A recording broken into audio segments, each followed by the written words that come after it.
I think some of the questions you're going to ask me can be very revealing to me. And I also feel like this is a wonderful opportunity to actually own. You talked about alignment earlier. There's an element of this where it's like, I want to accelerate my own alignment and own ownership of it all, you know? But so, things come when they have to come.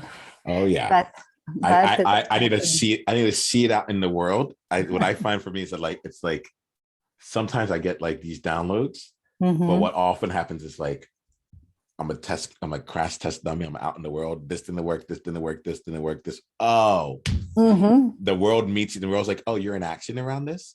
You're not messing around. You're talking to people. You're figuring this out here. I'm going to give you an opportunity. You're not ready for it yet, but you'll be even more. Now you know that you're not ready for it. So now you can go and do the stuff. So that the next time I give you the opportunity, yes, it comes out. It's right there.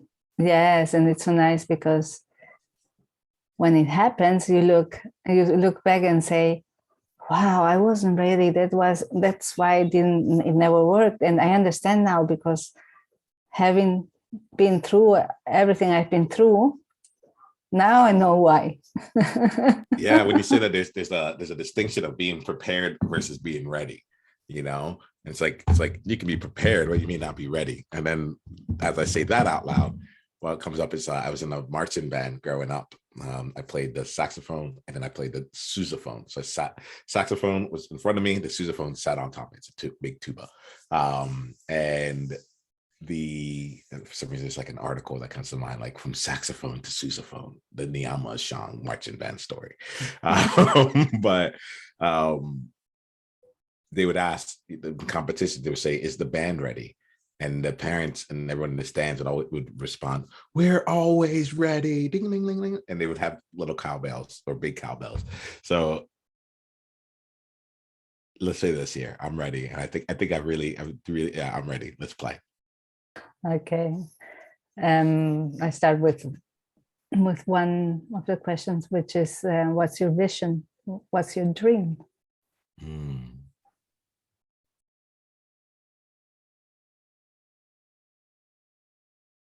I've been having a harder time capturing vision right now. And I'm a visionary person, so it's not like there aren't visions, but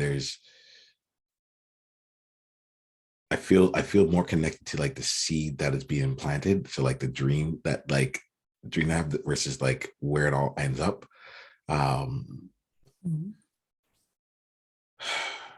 I'll say it in this kind of way. I see a world where like my vision is co-creating the world, shaping the world where people are celebrated and valued for their differences. It's like, I'll put it this way, a world where everyone like, it's not like a world where everyone belongs, because I feel like because if I say it that way, it makes it feel like that doesn't happen yet, you know, or that doesn't exist yet. But it's almost like, no, it's our birthright. Like we already belong. There's like, we may not recognize that we belong, you know, but it's a world where everyone like celebrates the belonging value, like is in their deep knowing of their own self belonging and choose to belong with others. And there's a way that we do it that's in like such respect and joy that that there is free expression that takes place. And people actually do get to experience joy. To me, joy is unmasked and unapologetic expression of self.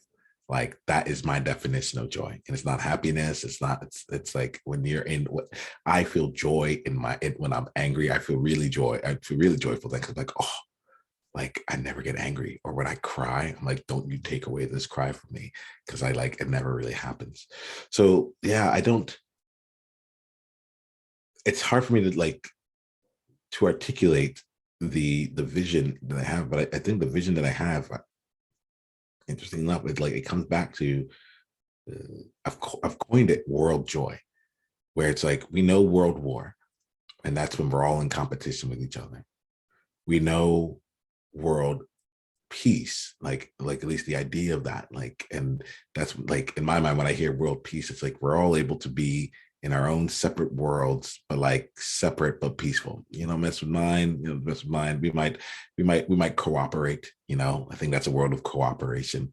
You know, so if World War was a world of competition, then you know this is world peace is a world of like let's cooperate. We'll be a world of cooperation. But I want something more. I want something more than that. And the best way I had like I'm like if world peace is so unattainable, if it feels like such a pipe dream to people and so idealistic, then why are our sights set so low? I'm like, why are we settling for cooperation with one another when we could have even more? That's collaboration and co-creation, you know. So that to me is like that's the real vision. That's my real dream. My real dream is world joy. And I think that the thing that comes to mind is that like I haven't been in a fully co-creative world. So it's hard for me to fully envision. And I think it is my job as a leader to clarify and to help enroll people in such a vision. I imagine it being similar to Star Trek at some point, where it's like, you know, and there's just this element of like tapping into our untapped potential because we're actively looking to see how can we continue to build upon what we have. How do we appreciate what it is that we do have? And then, you know, something new enters into the arena and we're like, wow, now that you're here, what else can we build? What else can we create? Like, as opposed to, oh no, now that you're here, that means this is going to be taken away from me, or I'm going to have to work that much harder. It's like we're warring with ourselves in so many different places internally, and then we see things sometimes on like a bigger external scale, and we understand it viscerally because we do it in so many miniature like encounters. So yeah, it's I say the Star Trek world because there's so many. That's a world where like differences are just like it's just super abundant. You can and it's super clear. And when people go to new worlds, they aren't automatically assume that this is a like a hostile race. You know, it's like it's they actively say, how do we communicate? Hey, we're here to explore and to document, but we're not here to disrupt. You know, like and people like technologies are being shared and people are growing. Now look, there is still war in that world, but I think that and like it feels like there's a lot more like co-creation, like sharing and such that's present in that world, which allow for just an accelerated growth of technology, accelerated growth of expression and beyond. So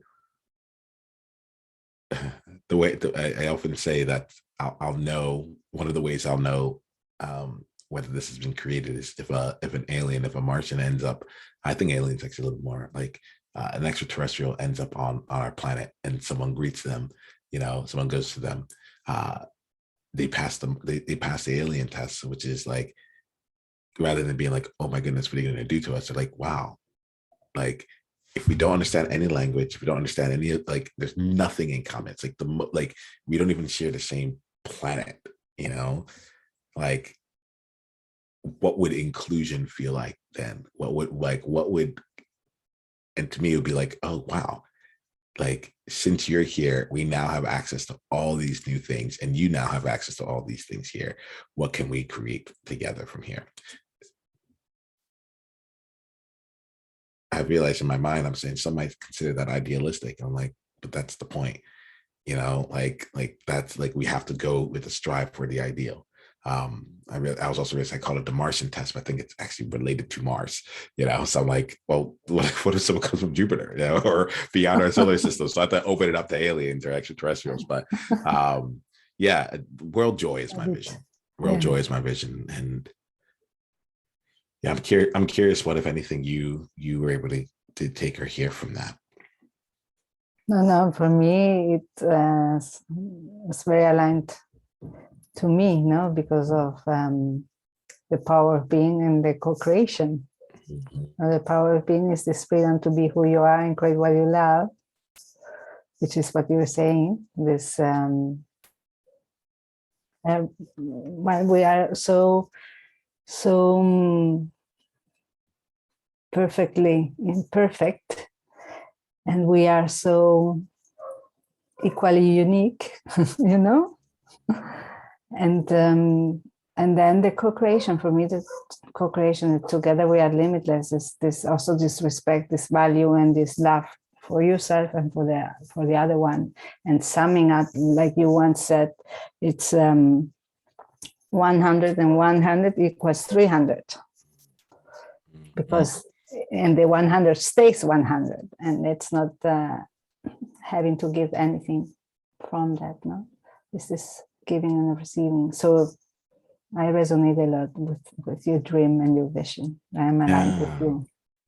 Do you mind if I add something now that you said this here? Because it has helped. It's my goal is to take this from the purely conceptual and to help make it as real as possible, and that is the like tangible for people.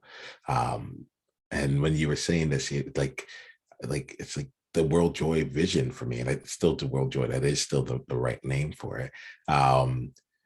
It's busy. It's like it's this idea of it's the world and where everyone is so fully expressed and in their being and celebrated for who they are, such that we get to experience what happens when we're not trying to when we're not competing or feeling scarcity about what's coming next, but we actually get a chance to be in an abundant, free-flowing, collaborative and co-creative world. I think, and it's that world where you can walk into a room and everyone welcomes you in because you are different, not because you're like them, and you're encouraged to bring out some of that to some of what makes you you and your experiences in order to continue to move the world forward. It's like a world where things are like continuing to move forward, not just forward, but uplifted. Like it just for like the dimension of growth that takes place when we're in a co-creative experience is not on the XYZ plate. It's not on the XY, maybe not even XYZ playing field. It's just a different dimension of growth that happens. It happens in a different, it's not just exponential, but it's happening exponentially in a totally different dimension. Yes. You know? Yes. Yes. Yeah, that feels thank you. It's helping. Yeah, no, it's yeah, it's, I love the how you have put it into the joy, because joy is this fully expression of yourself. Is when you enjoy your you, and you're living in the present. You're expressing everything from you, and you're taking in also. That's why you enjoy. Yeah, that is it. That's yeah. There's a lot of different facets to it, and I think that's the world that I see, and that's a vision that I have. And from there, how are you positively impacting? Yeah. Well, let's actually take it from there. I think I look at this and I say, what are some of the challenges to accomplish in this world? Like, so why doesn't this world exist right now? Right. And the part of it that comes to mind is like, it's like there's two elements. There's many elements, but one of them is like, we're deeply rooted in a world that is not this. We've grown up in it. We're rewarded for our ability to compete, to be the best, to like, we're rewarded for that. We're punished when we feel we have a fear, whether or not we actually are punished or we think we will be punished. When we step out of alignment, when we step out of line with the way things are, and we challenge. The word that's coming up right now is, and I appreciate this here, just throwing down to just like getting this just to be simple. I think if I wasn't trying to make a big deal or trying to make it too lofty, at the end of the day, I think that's one of the key elements that's at the core of this year is loneliness, right? And a fear of loneliness and a fear of being alone, right? The loneliness and the aloneness, I think there's a safety element that really comes into play. And I think it's like the safetiness of, well, if I'm not seen a certain way, or if I don't express myself in a way that is going to be in alignment with the status quo, then I'm going to get cut off from them, right? And I will have to be alone, right? I might get cut off by getting fired. I might get cut off by no longer getting any promotions. I might get cut off by having my investors walk away. I might get cut off by having like my friends that I knew and grew up with, and the people around me, like no longer want to be around me or fall away here. And there's an element that's like it's interesting, but it's like in the as much as loneliness seems like just an internal thing, as I'm saying it out to you right now, I'm like, I feel a lot of our fears come from that, from like stem down to like, well, then I would be all on my own. I would have to find a new way to make money. It would be on me to make money this way. Like, and as such, then my family won't be safe. You know, I wouldn't have fulfilled my duties in life or in nurturing or whatever it is. My career will be over. And right now I'm in something that keeps me feeling safe. And so um, I feel like the ways that I'm making positive impact now then is to really help people who are afraid, like who are in a world of who are afraid and don't feel safe, to experience and to gain tools that can create safety wherever they are. To help people who are either experiencing or afraid of experiencing loneliness, um, in both the mental capacities as well as the practical applications of it, to be cut off from other areas. I realize I'm going to look at the etymology of the word lonely right now. Um, to I'm here to like I help them, interestingly enough, not to become not lonely, but to find a new level of being good with loneliness. Um, in a way that like it's interesting. It's like embracing I don't know if it's loneliness or aloneness. There is a distinction that I'm still like on the path to figuring out right now. I can be surrounded by people physically and still feel very lonely. It's like none of them are quote unquote my people, or like we're just not talking on the levels there. So for me, there's an element of like the way I'm making my impact is going out there and supporting each individual person to show up more in their being, basically to belong to themselves. If I was to just put it, like I'm helping each individual person belong to themselves. And what happens is that when you belong to yourself, then some of the external fears start to fade away, right? I belong to myself. So you know what? I have self-certainty that no matter what happens to me in any particular job, I will always be able to create money to support myself and my family. Why? Because like I belong to myself, and if I belong here, and I also belong with others, and like and I don't belong to others. And a lot of time I used to think that was a language. I want to belong here with you. I want to belong here to. I belong to this thing. It's like no, I belong with this, and that's a choice that I get to make. And so for me, the element of instilling and bringing forth belonging then gets to this place of you get into a non-competitive lifestyle. You look at the world from a place of not from a place of lack, but like from a place of wholeness and completion. And this gets into that 100%. Like you're like, oh, okay, I belong. I'm 100% everywhere I go, no matter what's happening externally, no matter what other people think that they can do to me, or whatever control power they think they have over me. Like I still belong to myself. I still have self-ownership, self-leadership, self-guidance, and self-agency. And from that there, I can create. And I don't have to create alone. I can create with others. And that is not a negative reflection of my lack. But actually it's just a really strong reflection of just how much I both have to offer and how much we all stand to gain.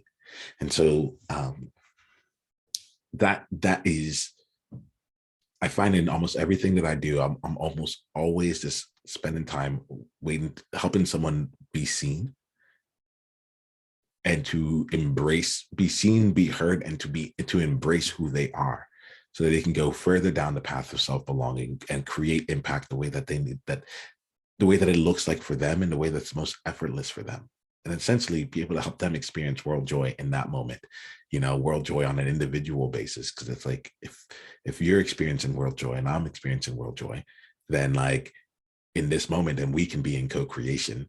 And if we can then create something out here that lives out in the world far bigger than ourselves, then someone else will experience it, and then that cycle can continue. The vision exists as in our individual encounters. And yeah, I feel like the way that I'm creating positive impact right now is really helping people go from lonely to belonging, and go from fear and safety to courage. Because that's like, there's a courage, there's a vulnerability that's involved in this. It's the vulnerability of saying, I might be alone as a result of this. I might be alone in my expression. I might be alone, and I might be the only one who thinks this. I might be, people might think that I'm like completely off my rocker, and like I'm just not connected to what's practical and what's happening in real life, and am I willing to be that on my own? Or there's some real change that's necessary in my country, in my community. And I'm waiting on that. I'm waiting for the leader that's going to come and create this change to happen. And then being confronted with, oh, I think that leader might be me. One of the scariest moments I have found, and then having the courage to not just create the change from an external kind of head-oriented element, but to create that with your entire being, such that it's the change that you can make right now, and then others can systematize that into something that will live and continue to grow beyond you. Yes. Yeah, that's my response. That's my answer here. That's what feels very, very true. Very beautiful. Yes, yes. Socially conscious leader. Yeah, it's really interesting. It's like, I recognize how, like, in space with you, it feels like if I answered anything less than that, it would be untrue. And I'm also recognizing, like, where in the world that, like, when someone asks me a question like that, would I not just answer it as fully? And it was like, oh, I can't lie to you, because like I can't lie to myself as I'm lying to you, if that makes sense as well, right? It's like if there's going to be someone who's going to understand it, yes, like I have to give myself that opportunity, yes, and be willing then, once again, for my sense, to be willing to be alone and I would be like, I don't get it, but like perhaps I don't need to. Like, it's all good, Yes, it's all perfect. It's all beautiful, perfect. Yes, yes. When you talk from the heart, there will be many understanding it, because they feel your heart. And it's yes, it's very nice. I won't go into other questions. I think we will do it, because it also take a time. I don't want to have a time limitation, but I love it. I love it, because when you are explaining, I'm feeling you. I feel your power of being, that it's coming out, and it's empowering you. It's showing you your limitless potential, and I love that. I love that, because I also see, as you express and you explain, you are also clarifying yourself and seeing yourself, in who you are. It's beautiful. Yeah, I'm grateful. This is something I needed to reconnect with. Like, I haven't talked about the World Joy Movement in ages. You know, like it's Wow. always with me. Yeah. You know, it comes up, it goes down. I'm like, it's this business, it's this thing here. It's like this the movement that lives in me. When you're asking me about my impact, it's like the impact happens through this. You Yes. know, there are business components where I've set up things to support people and through another mode. It's I mean, everything I do is related to it. I can't help but do it. But yeah, at the core of what it's just so interesting. This was like at the core of what I'm doing. It's like I'm helping people move from the intersection of like fear and loneliness to like courage and belonging. Like that's the journey. Like that's what I do. And if I like, and that's it. Like, and it's like I can't give you confidence, like because confidence comes after the courage game. Yeah. You know, but if we were a group of, if this world was a courageous world where everyone knew that they belonged, Yeah. what could we create from there? Like that's the vision. The vision I have is a huge question. You know, what will be possible if? What are the conditions that are that what are the conditions that I can support to help increase the probability of possibility? Yes, and I believe the possibilities are limitless because we, each of us, have such a huge potential.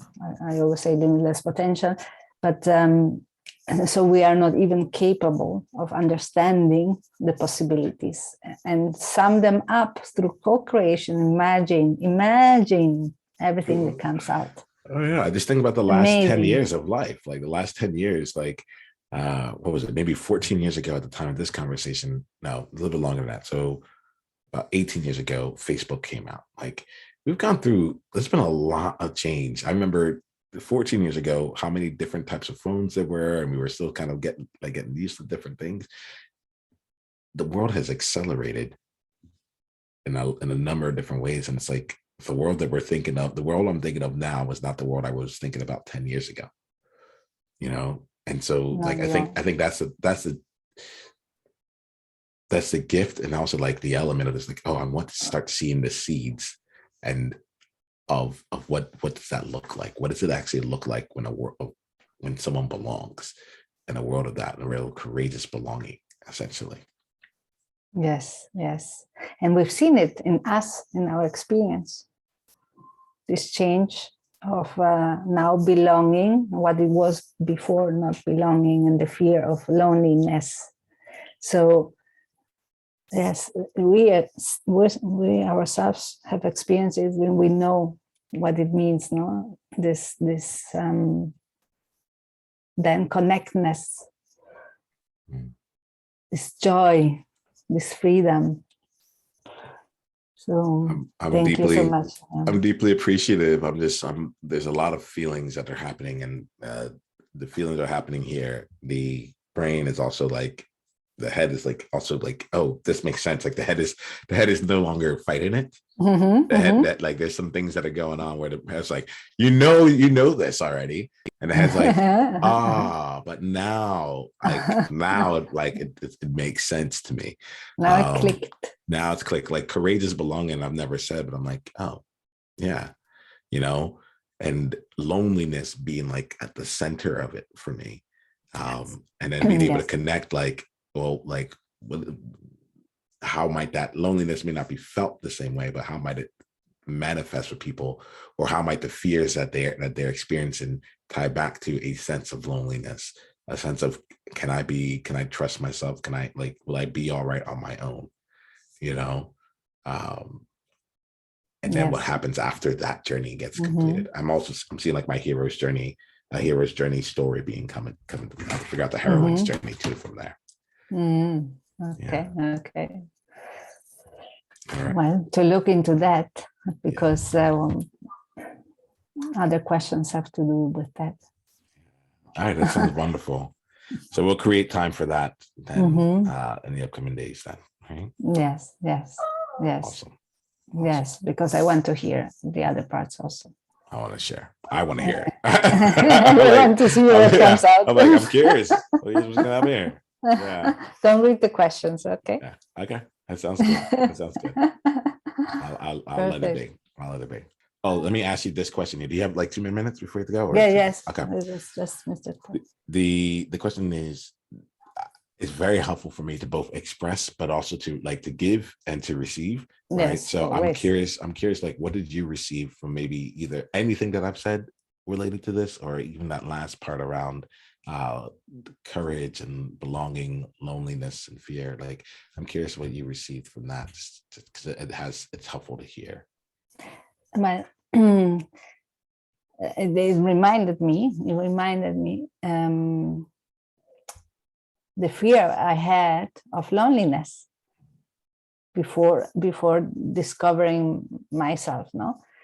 And how this fear of loneliness kept me imprisoned.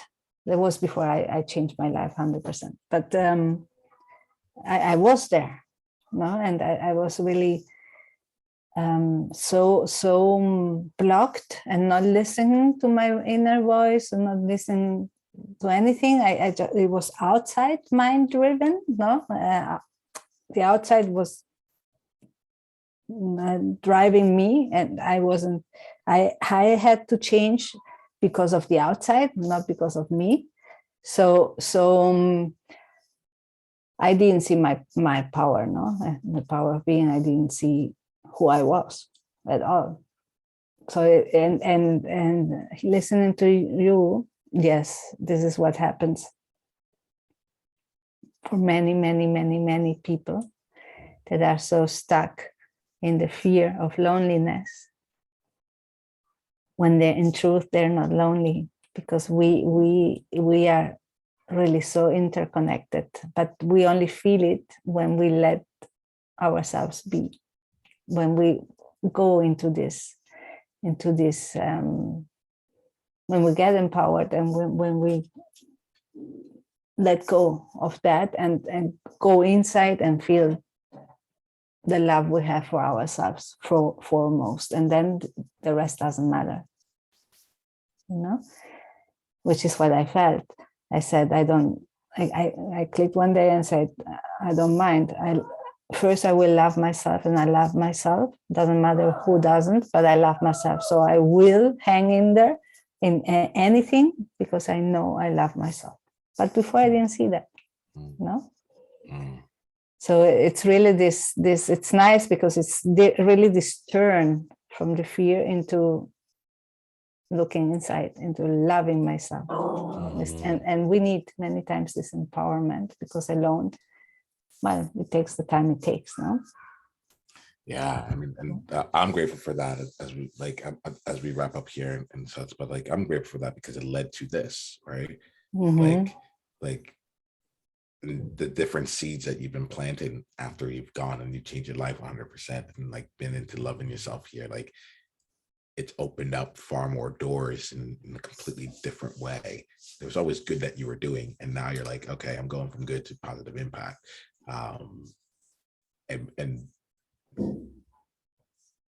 And spreading out those seeds, like giving people their, I don't know, you've been impactful for me. So I'm grateful for you. I think that's what I'm saying. I'm grateful you went down this path. Thank you. But it happens to us, well, if I explain more, one of the questions, but later on. Yeah.